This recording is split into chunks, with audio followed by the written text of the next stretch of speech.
The skies over Europe in 1940 belonged to the Luftwaffe. German pilots, meticulously trained and highly disciplined, dominated the aerial battlefield with aircraft like the Messerschmitt Bf-109 and the Focke-Wulf Fw-190. Their training regimen, begun years before the war, was exhaustive. More than 250 flight hours, advanced aerobatics, formation flying, and gunnery practice. Young pilots graduated ready for combat, imbued with both confidence and skill.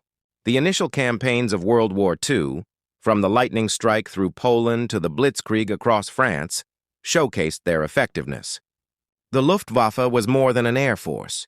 It was a precision instrument of war, coordinating closely with panzer divisions and ground units to create overwhelming tactical advantage. By May 1940, the Luftwaffe's superiority was undeniable. The German air units executed complex bombing and strafing missions, softening enemy positions while maintaining air dominance. Observers from across Europe noted the seamless coordination of German aircraft, a combination of speed, firepower, and strategic planning that few could match. Units such as Jagdgeschwader 26, Schlageder, and Jagdgeschwader 1 were already earning reputations for efficiency and lethality.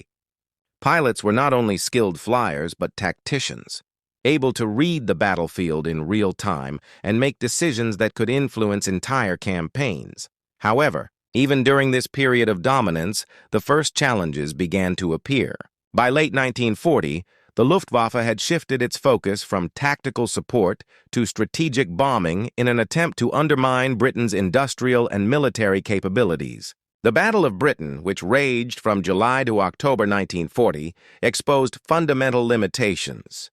Though the Luftwaffe possessed highly capable aircraft and veteran pilots, the logistical strain of sustained operations across the English Channel became apparent. Radar installations, defensive coordination, and a resilient Royal Air Force challenged German assumptions of air supremacy. The RAF's fighter command, though numerically inferior, implemented innovative tactics, including the use of radar and rotating squadrons. That blunted the Luftwaffe's offensive capability. German pilots, many of whom had never faced sustained fighter opposition, found themselves in engagements that demanded adaptation. Losses mounted. While individual victories were recorded in impressive numbers, the Luftwaffe had underestimated the industrial and operational capacity of the British air system. By the autumn of 1940, the war in the skies over Britain was effectively a stalemate. Tactical brilliance could not overcome strategic miscalculations. In 1941, the Luftwaffe redirected its efforts to the Eastern Front. Operation Barbarossa demanded unprecedented coordination between air and ground forces. The vastness of the Soviet Union, however, introduced new challenges. Supply lines stretched across hundreds of miles, weather conditions were extreme, and Soviet air defenses grew increasingly sophisticated. German pilots initially enjoyed success, but attrition became a growing concern. Experienced aces were invaluable, yet for each veteran lost, replacements had to be trained, often under severe time constraints. By late 1941, German command began recognizing that operational success depended not only on skill, but also on the ability to replace losses, an element that would become crucial in the years ahead. Meanwhile, across the Atlantic, the United States was ramping up its industrial and military capacity. While Germany relied on precision and individual pilot skill, the Allies were beginning to exploit sheer production power. Aircraft factories in America were producing hundreds of fighters and bombers monthly, with crews trained and ready to deploy. This contrast would become one of the defining factors of the air war by 1943. By mid-1942, German pilots faced a new type of threat: long-range strategic bombing by the U.S. Army Air Forces, USAAF. Initially, American raids were small and manageable, but each attack was a harbinger of the challenges to come. Combat boxes of B-17 flying fortresses, bristling with multiple 50-caliber machine guns, created defensive formations that required daring and precise attacks. German fighter units began adapting, experimenting with new tactics, such as head-on assaults and, in some cases, air-dropped bombs from fighter aircraft to disrupt formations. One notable early tactic involved the deployment of the BR-21 rockets. These 21-centimeter mortar projectiles were designed to explode within bomber formations, scattering defensive fire and creating openings for fighter attacks. Units like JG-11 specialized in anti-bomber operations, refining these tactics through months of intensive engagements. While these innovations yielded some tactical success, they could not counter the growing numerical advantage of the USAF, whose production and pilot training ensured that losses were quickly replaced. The summer of 1943 marked a turning point. On August 17, 1943, the Schweinfurt-Regensburg mission demonstrated the scale and intensity of the air war. Over 376 B-17 flying fortresses targeted critical German industrial facilities, the Messerschmitt aircraft plant in Regensburg, and the ball-bearing factories in Schweinfurt. These bombers flew in tight combat boxes, creating overlapping fields of fire. German pilots scrambled in response, barely 40 fighters from southern Germany racing to intercept formations numbering in the hundreds. Oberleutnant Heinz Knock, a Messerschmitt pilot, recalled the scene in his memoirs.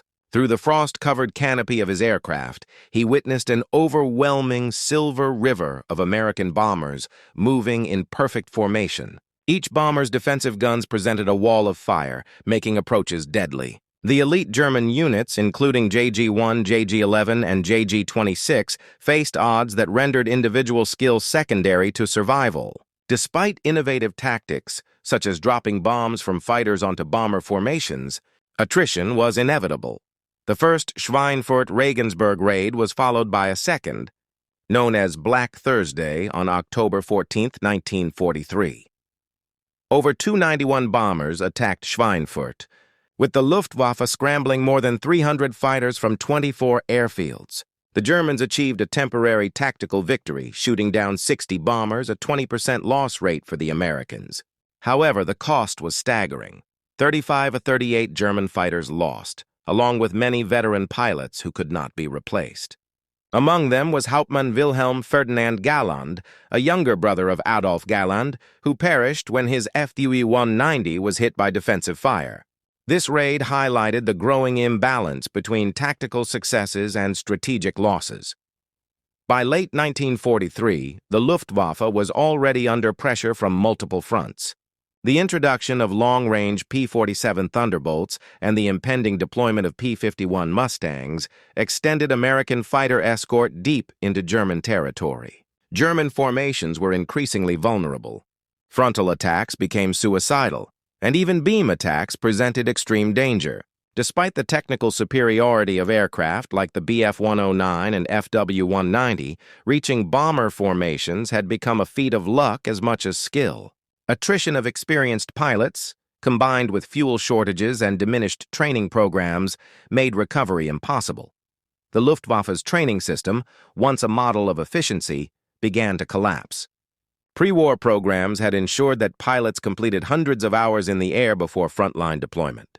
By 1944, training hours had dropped drastically, often incomplete due to fuel rationing. New pilots entered combat with minimal experience, facing veteran Allied crews whose preparation vastly outstripped their own. Johannes Steinhoff, one of the Luftwaffe's most successful pilots, later recalled that new recruits were often boys with barely 100 hours of total flight time, 10 hours on operational aircraft, and no real understanding of combat tactics. Their survival rates in initial missions were catastrophic. The psychological impact of these developments was profound. Veterans who had entered the war as confident hunters of the skies now found themselves hunted, outnumbered, and outmatched. Letters and diaries from 1943 reveal a growing fatalism among pilots, a recognition that bravery alone could not overcome the material and numerical advantages of the Allies. The Luftwaffe's elite pilots understood the emerging reality. Industrial capacity, pilot training, and logistical support had become decisive factors in modern air warfare, and Germany was already on the defensive. By the end of Part 1, the Luftwaffe had experienced both its peak operational dominance and the first signs of irreversible decline. The early campaigns had demonstrated tactical brilliance, cohesion, and the effectiveness of highly trained pilots. Yet the escalating Allied bombing campaigns, the increasing range of fighter escorts, and the growing disparity in industrial output foreshadowed the challenges to come. The battle for the skies had shifted from individual skill and courage to a contest of numbers, production, and sustainable losses, a contest the Luftwaffe was ill-equipped to win without fundamental changes in strategy, training, and logistics. By the summer of 1943, the Luftwaffe's early dominance over Europe had begun to erode. The previous years of unparalleled success were yielding to the brutal arithmetic of modern industrial warfare. The Allied bomber offensive had expanded dramatically in scope, intensity, and coordination. The U.S. 8th Air Force and the RAF Bomber Command now operated in tandem to project overwhelming air power deep into German territory. The strategic objective was clear: cripple Germany's industrial capacity and, in doing so, undermine the Luftwaffe's operational capability. The Schweinfurt-Regensburg mission of August 17, 1943, had already demonstrated the scale of the challenge. Hundreds of B-17 flying fortresses penetrated German airspace, attacking key aircraft and ball-bearing factories. For Luftwaffe units like JG-1, JG-11, and JG-26, the mission represented the type of scenario that would become increasingly common: small groups of fighters facing massive, heavily defended bomber formations. Oberleutnant Heinz Knock recalled the sight as a river of silver moving through the sky, its coordinated formations bristling with guns and impervious to traditional attack methods. The Germans experimented with new tactics to counter the growing bomber threat. JG-11, formed in April 1943, became the premier anti-bomber unit, specializing in the use of BR-21 rockets. These 21-centimeter mortars, fired from approximately 1,000 meters, were designed to disrupt bomber formations, create confusion, and force pilots to break formation. While these tactics scored localized successes, they could not change the overall strategic reality. The Allies could replace lost bombers faster than the Luftwaffe could inflict damage. Similarly, fighter innovations continued. Oberleutnant Knock had pioneered the experimental use of air-dropped bombs from his Bf-109 against bomber formations. On March 22, 1943, he successfully downed a B-17 with this method, becoming the first pilot in aviation history to destroy an enemy aircraft using a fighter-launched bomb. These measures highlighted the creativity of German pilots in adapting to overwhelming odds. Yet each tactical innovation was merely a stopgap. The numbers of Allied aircraft and pilots were growing faster than Germany could respond. The situation intensified in October 1943 during the Second Schweinfurt raid, famously known as Black Thursday. Over 291 B-17s struck the ball-bearing factories at Schweinfurt, while the Luftwaffe scrambled more than 300 fighters from 24 airfields. The Germans claimed a temporary victory, shooting down 60 bombers, a loss rate of approximately 20% for the Americans. However, the cost was catastrophic: 35 to 38 German fighters destroyed and scores of veteran pilots killed. Experienced commanders like Hauptmann Wilhelm Ferdinand Galand, younger brother of the famed Adolf Galand, perished. Each loss represented not just aircraft, but hundreds of hours of experience and training that could never be replaced under wartime conditions. By late 1943, the Luftwaffe was facing structural challenges beyond combat losses. Training programs had collapsed due to fuel shortages, reduced flight hours, and high attrition among instructors. Pilots were arriving at frontline units with only a fraction of the hours necessary to survive combat. Johannes Steinhoff, one of the Luftwaffe's most decorated aces, later recalled that new recruits often had just 100 hours total flight time, 10 hours on operational aircraft, and little combat preparation. Unsurprisingly, many of these young pilots were killed within their first 5 sorties. At the same time, Allied fighter technology and tactics were evolving rapidly. The P-47 Thunderbolt, with drop tanks extending its operational range, allowed American escorts to accompany bombers deep into German territory. By March 1944, the P-51 Mustang, with superior speed and maneuverability, could escort bombers all the way to Berlin and back. For the Luftwaffe, this marked a turning point. Frontal assaults and beam attacks became even more dangerous, and German pilots found themselves increasingly on the defensive. Big Week, February 20th to 25, 1944, exemplified the scale and intensity of the Allied air campaign. Over 3,000 bomber sorties from the 8th Air Force, 500 from the 15th Air Force, and extensive RAF night raids struck German aircraft factories. On February 20th alone, 1,003 American bombers, escorted by 835 fighters, attacked multiple cities. The Luftwaffe could muster only fragmented resistance, approximately 150 fighters. The results were devastating. 262 German fighters lost, including roughly 100 experienced pilots. Among them was Hauptmann Kurt Euben, holder of the Knight's Cross with 110 victories. American losses, 226 bombers and 28 fighters, were significant but sustainable due to rapid replacement programs. The psychological impact of these losses on German pilots was profound. Veterans who had previously commanded the skies now found themselves outnumbered, outgunned, and overextended. Letters, diaries, and memoirs from the period reveal a growing sense of fatalism. Heinz Knock noted that by 1944, German pilots no longer anticipated victory, they sought survival. The transition from hunters to hunted, first noted by Steinhoff, became a universal reality across Luftwaffe units. Elite units, which had once epitomized German air power, began to crumble under the weight of attrition. JG-1, JG-11, and JG-26 experienced catastrophic turnover. Between Major Hans Philip's death on October 8, 1943, and the loss of other key commanders, units burned through leadership faster than replacements could be trained. In JG-26 of 754 pilots who served during the war, 584 were killed or wounded, a staggering 77% casualty rate. By December 31, 1943, of 185 assigned pilots, only 107 remained operationally ready. The Luftwaffe's reliance on individual excellence could not offset the overwhelming Allied advantage in production and trained personnel. While German aces achieved remarkable kill counts, their individual contributions were increasingly meaningless against the sheer volume of Allied aircraft. The Americans and British were employing an industrial approach to warfare.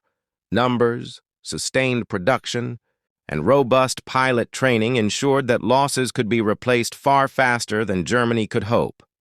In this period, Germany's technological response also emerged in the form of jet aircraft. The Messerschmitt Me 262 represented a leap in performance, capable of speeds up to 540 mph, approximately 100 mph faster than any Allied fighter. Hitler's insistence on using the jets as bombers delayed their deployment as fighters until late 1944. When finally employed in the interceptor role, fuel shortages and lack of trained pilots limited their effectiveness. Jagdgeschwader 7, the primary Me 262 unit, could rarely deploy more than 30 jets at a time, insufficient to challenge massed Allied raids.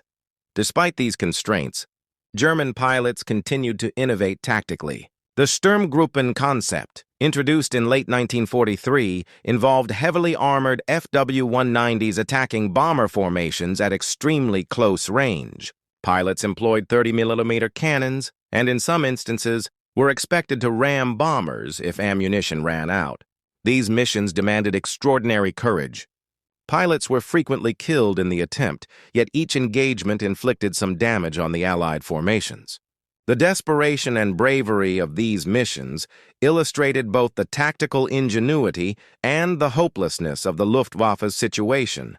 Pilot attrition statistics reveal the scale of the crisis. In the first 6 months of 1943, the Luftwaffe lost approximately 1,100 fighter pilots, 60% of its January strength. By early 1944, monthly attrition reached 25%, with entire units experiencing complete turnover every 4 months. The training system, once exemplary, could not produce enough qualified replacements. Newly graduated pilots, often barely able to operate their aircraft, faced the daunting task of surviving in high-intensity combat zones with minimal guidance.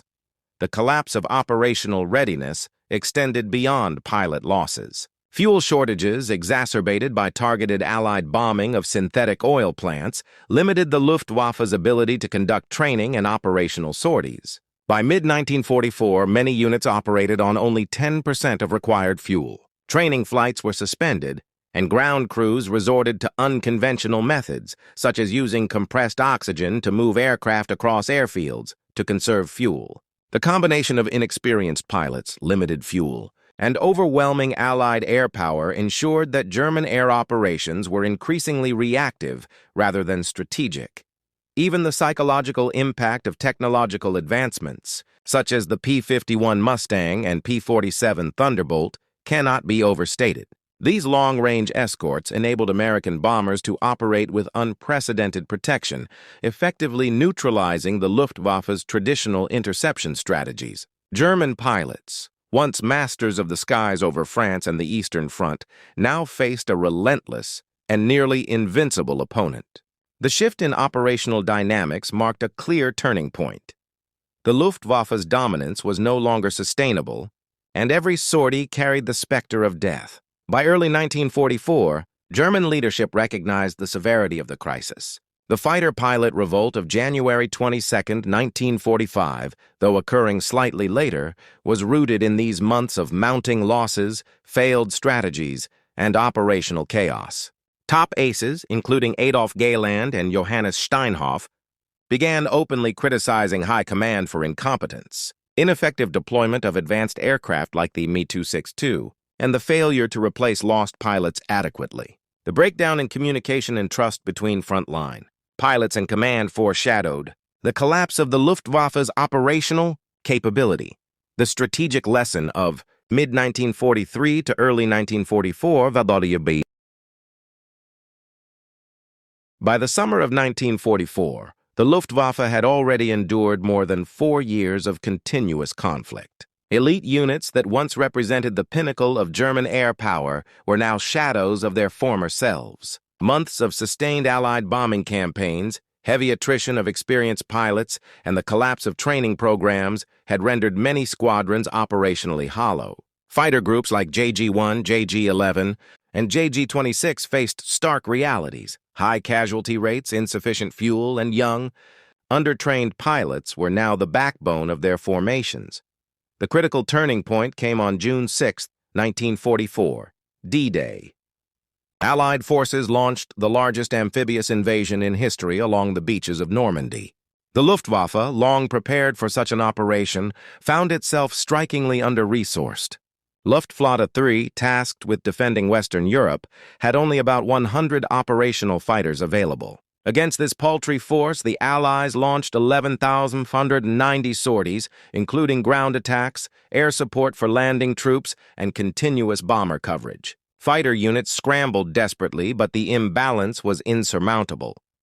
Joseph Priller, commander of JG-26, became emblematic of this futility. His unit had been repositioned days before the invasion, leaving him with only himself and wingman Heinz Wlodarczyk at Le Havre. Ordered to attack the invasion beaches, the two fighters made a single strafing pass over Sword Beach before retreating. The encounter underscored the collapse of the Luftwaffe's daylight response to history's largest amphibious assault. Operationally, German air power was now reduced to a minimal symbolic force, incapable of altering strategic outcomes.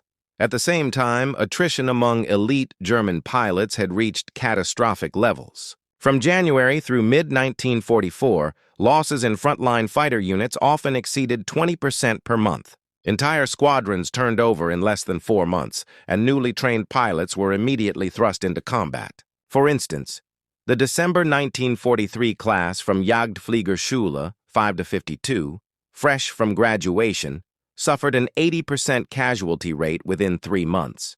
Such rapid turnover left few experienced mentors to guide incoming pilots, exacerbating the cycle of loss. The Me-262 jet fighter, while technologically revolutionary, was largely too little, too late. Despite the aircraft's unmatched speed and firepower, Hitler's insistence on using it as a bomber delayed its deployment as an interceptor. By mid-1944, Jagdgeschwader 7, JG-7, had limited operational readiness, often fielding fewer than 30 aircraft simultaneously. Fuel shortages compounded the problem. Even when jets were available, operational sorties were sporadic. While Me-262 pilots occasionally achieved spectacular kills against Allied bombers, their impact was marginal in the face of overwhelming numerical superiority. Desperation led to extreme tactical adaptations. Sturmgruppen operations continued with heavily armored FW-190s engaging bomber formations at dangerously close range. Pilots equipped with 30mm cannons attacked from point-blank distances, ramming enemy bombers if ammunition ran out. These missions were often fatal. Many pilots died heroically, yet the loss of life did little to stem the tide of Allied air power. Fuel shortages were another critical factor in the Luftwaffe's decline. By mid-1944, German synthetic fuel production had plummeted due to the Allied oil campaign. Synthetic fuel plants, which had once supplied nearly all aviation fuel, were heavily bombed, and production fell from 175,000 tons in April to 52,000 tons by June, and only 5,000 tons by September. Luftwaffe ground crews resorted to using compressed oxygen to move aircraft across airfields and restricted pilots to one training flight per month. Operational sorties were limited, further reducing combat effectiveness. The Normandy campaign also highlighted deficiencies in leadership and operational planning. Commanders struggled to coordinate what remained of their air units, often sending inexperienced pilots into overwhelming engagements without adequate support. Missions were reactive, not strategic, and even elite aces found themselves unable to influence outcomes. Joseph Priller's experience at Sword Beach epitomized the futility faced by German pilots, 2 aircraft against thousands, mere gestures in a war increasingly defined by production and numbers rather than individual skill. Attrition statistics continued to underscore the scale of the crisis. Between January and June 1944, JG-26 lost 58 pilots killed, JG-2 Richthofen lost 67, and JG-11 suffered 73 deaths. Veteran commanders, previously the backbone of these units, were largely gone, replaced by barely trained pilots. Experienced leadership, crucial for operational efficiency and tactical success, was increasingly absent, leaving frontline squadrons to face highly organized Allied formations with minimal guidance. The collapse of operational readiness was compounded by psychological strain. Pilots faced nearly impossible odds daily, witnessing their comrades fall at alarming rates. Letters, diaries, and memoirs reveal that veterans experienced growing fatalism. Johannes Steinhoff, reflecting on these months, noted that pilots had transitioned from hunters to hunted, ultimately seeing themselves as expendable targets rather than strategic assets. Heinz Knoch, one of Germany's most decorated pilots, described missions in mid-1944 as exercises in survival rather than combat, highlighting the loss of initiative and tactical freedom that once defined the Luftwaffe. Technological factors, while impressive, could not offset systemic failures. The Me-262's introduction, though groundbreaking, arrived too late, hampered by production delays, fuel shortages, and inadequate pilot training. Germany's leadership had misallocated resources, prioritizing bomber use and delaying fighter deployment. Operationally, the Luftwaffe was now facing aircraft far superior in numbers and pilot proficiency. American bombers were escorted by P-51 Mustangs capable of reaching Berlin and back, operating with unmatched efficiency and coordination.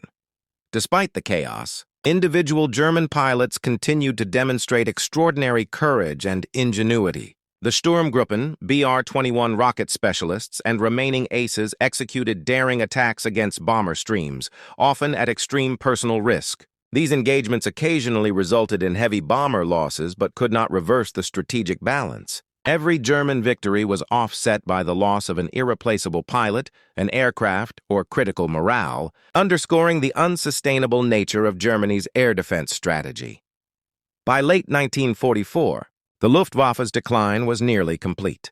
The Allied bombing campaign had destroyed synthetic fuel production, training programs were ineffective, and operational sorties were minimal. Units operated with aircraft they could not fuel, piloted by personnel who were largely inexperienced. Heinz Knoch's final diary entries from this period describe empty fuel tanks, exhausted pilots, and the grim inevitability of defeat. The mathematics of attrition and production had reached their unavoidable conclusion. Germany could no longer defend its skies. Leadership failures exacerbated the crisis. Adolf Galland and other senior aces, frustrated with command decisions, attempted to push for the release of Me-262 jets to counter the Allied bomber offensive.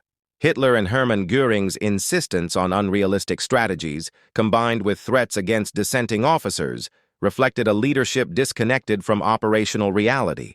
These failures demoralized even the most experienced pilots, creating a profound disconnect between those in combat and those issuing orders. The operational picture of mid to late 1944 reflected systemic collapse.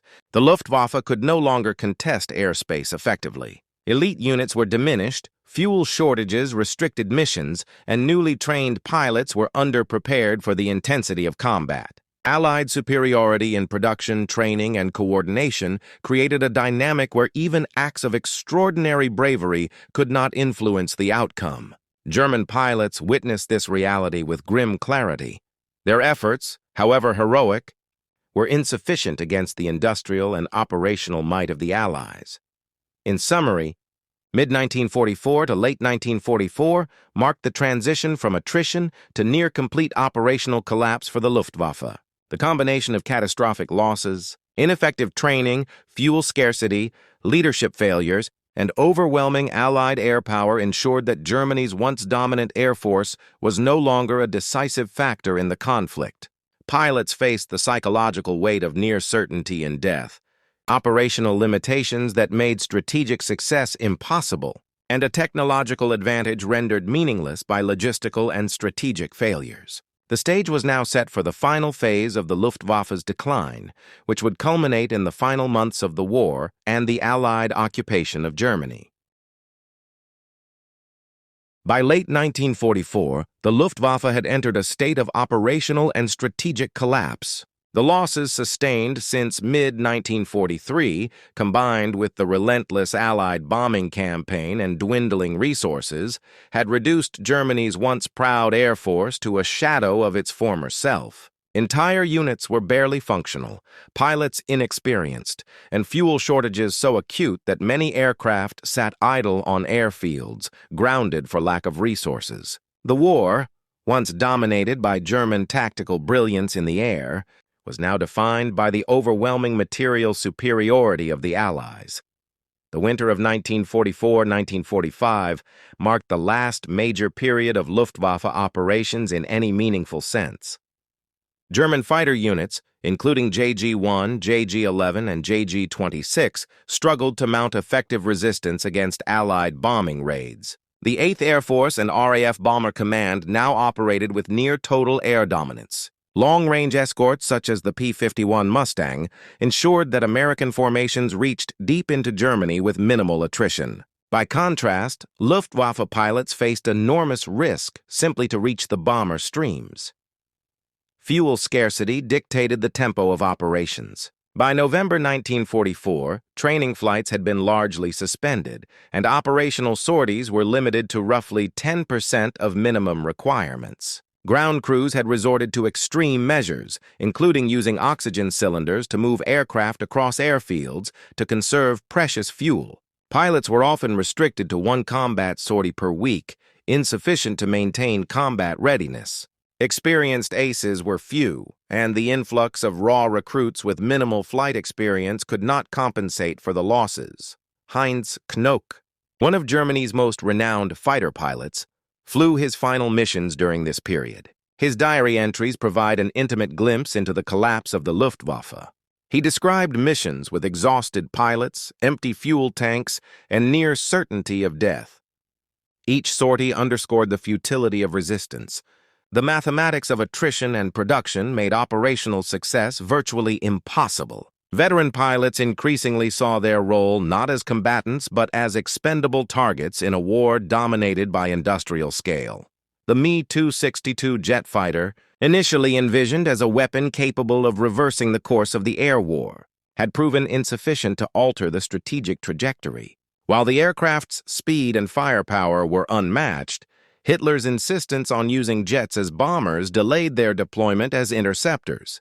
When finally committed to fighter operations, logistical limitations, including fuel shortages and the lack of adequately trained pilots, restricted operations to small, sporadic sorties. Jagdgeschwader 7, JG-7, could rarely field more than 30 Me-262s at a time, far too few to counter the massive Allied formations sweeping German skies.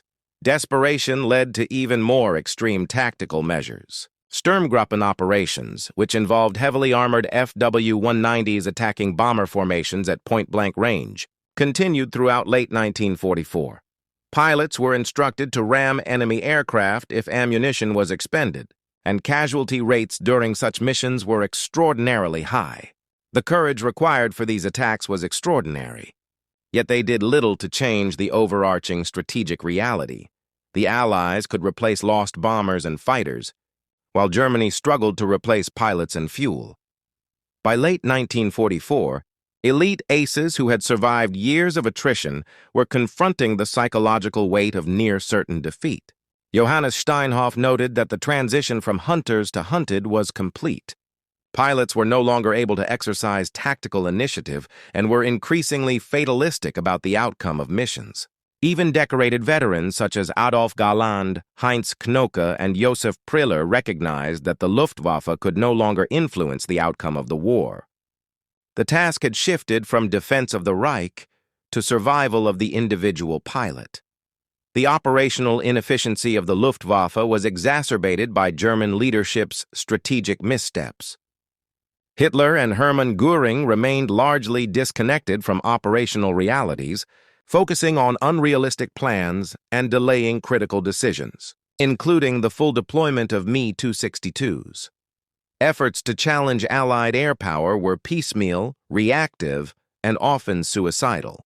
The disconnect between leadership and frontline units created widespread demoralization. In January 1945, this frustration culminated in the fighter pilot revolt, where Galland, Steinhoff, and other aces openly confronted Göring regarding operational incompetence and the misuse of jet fighters. Though the revolt did not succeed in reforming strategy, it symbolized the collapse of morale and trust within the Luftwaffe. The collapse of Germany's fuel supply further compounded operational failures. Synthetic fuel production, critical for aviation, had been decimated by sustained Allied bombing. Production plummeted from 175,000 tons in April 1944 to barely 5,000 tons by September. By February 1945, synthetic fuel output had collapsed to 0.5% of early 1944 levels. Pilots could no longer fly training missions or even maintain operational readiness. Combat units were forced to operate under severe restrictions, often limited to a single sortie per week. Aircraft sat idle on airfields, increasingly vulnerable to destruction on the ground. Despite these limitations, German pilots continued to engage in combat, demonstrating extraordinary bravery in impossible circumstances. Sturmgruppen pilots, BR-21 rocket specialists, and Me-262 aces executed high-risk operations against Allied bomber formations. These engagements occasionally resulted in heavy bomber losses, yet each German loss represented an irreplaceable pilot. Every victory was offset by the unsustainable attrition of experienced personnel, highlighting the fundamental imbalance of industrial capability between Germany and the Allies. The Luftwaffe's operational decline was evident during the final months of the war. Allied air dominance allowed continuous bombing of German cities, industrial centers, and airfields, further eroding morale and capacity. By March 1945, the Luftwaffe existed only nominally. Of the 1,000-plus fighters supposedly available, perhaps 100 could fly daily. Fuel scarcity, lack of trained pilots, and extensive aircraft damage rendered any semblance of effective resistance impossible. The war's final air battles were often symbolic, consisting of sporadic sorties against overwhelmingly superior forces. Human losses in this final phase were catastrophic. The Luftwaffe lost approximately 26,800 fighter pilots killed or missing during the war, with monthly loss rates in 1944 exceeding 20% in many units. Entire flying schools produced pilots who were immediately thrust into combat, often with minimal instruction and inadequate experience. The attrition rate was so severe that many pilots never completed more than a handful of missions before being killed, wounded, or captured. By April 1945, Germany's airspace was effectively controlled by the Allies. Allied bombers operated with impunity over Berlin, Leipzig, and other major cities. German pilots watched helplessly as the Reich crumbled beneath relentless aerial bombardment. Experienced aces were few, aircraft scarce, and the operational ability of the Luftwaffe reduced to isolated sorties against impossible odds. Heinz Knoke flew his last combat mission on March 18, 1945, symbolizing the end of an era for Germany's once proud fighter force. The total destruction of the Luftwaffe was also reflected in aircraft losses. Approximately 76,875 German aircraft were lost during the war, including 43,000 in combat. Human losses totaled 165,000 aircrew killed, 155,000 wounded, and 192,000 missing or captured.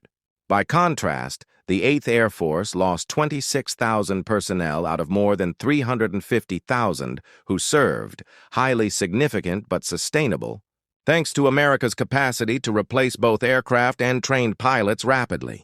The industrial disparity between the Allies and Germany ensured that the Luftwaffe could no longer be an effective fighting force. Final months of the Luftwaffe's existence highlighted a sobering truth about modern warfare. Skill, courage, and individual brilliance could not overcome the cumulative effects of industrial scale, training infrastructure, and strategic coordination. German aces, even those with hundreds of victories, were rendered irrelevant by the sheer magnitude of Allied production and the systematic destruction of German resources. Adolf Galland later reflected that the Luftwaffe's decline was not due to a lack of bravery or innovation, but the inevitability of facing an enemy with superior numbers. Training and logistics. Post-war analysis of the Luftwaffe confirms this reality.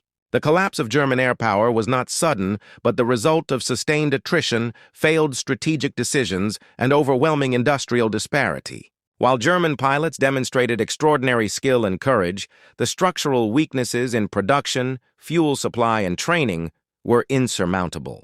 By May 1945, Germany had lost not only its aircraft and pilots, but also the capacity to operate effectively as a modern air force.